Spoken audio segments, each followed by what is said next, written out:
ఇది లోకాయుక్తలో నేను రోడ్డు చెడిపోయిన అంటే సరిగా వేయలేదు అన్న దాని గురించిన కంప్లైంట్ గురించి అప్డేట్ ఇది. లోకాయుక్తకు వచ్చాను. యాక్చువల్గా ఏప్రిల్ 23వ తారీఖు హియరింగ్ ఉన్నింది. నేను అబ్జెక్షన్స్ రైజ్ చేశాను.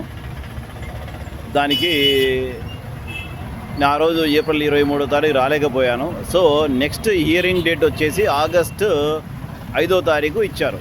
మళ్ళీ ఆగస్టు 5వ తారీఖు అంటే మున్సిపల్ కార్పొరేషన్ వాళ్ళు వాళ్ళ రెస్పాన్స్ ఇవ్వాలి.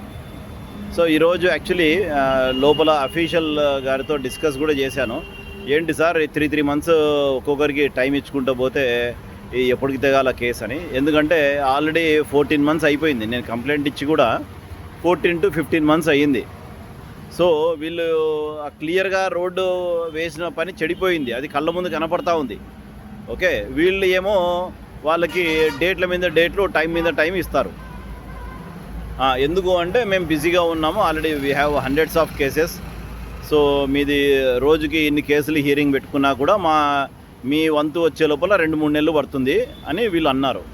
So what I said was అంటే ఇలా చేసుకుంటూ పోతే ఈ కేసు ఎప్పటికి దిగుతుంది, దీనికి ఏమైనా ఒక టైం లిమిట్ ఉందా లేదా, అంటే మా బతుకులు ఇట్లే నాశనం అయిపోవాలన్నా, ఇట్లే అంటే కుళ్ళిపోయిన రోడ్ల మీద చెడిపోయిన రోడ్లలో తిరగాలన్నా అని అడిగితే, లేదు 2 to 3 ఛాన్సెస్ ఇస్తాము రెస్పాండ్ కావడానికి యాజ్ పర్ నామ్స్. అది ఆ ఛాన్స్ తర్వాత కూడా వాళ్ళు రెస్పాన్స్ ఇవ్వలేదు అంటే then we will take action.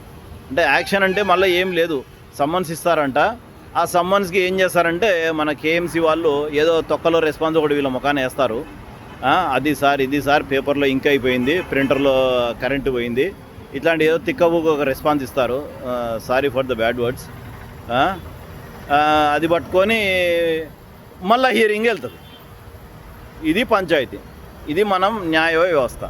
కానీ వన్ థింగ్ ఈజ్ బెటర్ ఏంటి అంటే, లోకాయుక్తతో కోర్టులో మీరు లాయర్లు కానీ వీళ్ళు పట్టుకొని ఆడేడే తిరగాల్సిన అవసరం లేదు. అట్లీస్ట్ మీరు వచ్చి face to face me apprehensions ఏమున్నాయో, మీ డౌట్లు ఏమున్నాయో క్లియర్గా వచ్చి మాట్లాడి క్లారిఫై చేసుకోవచ్చు.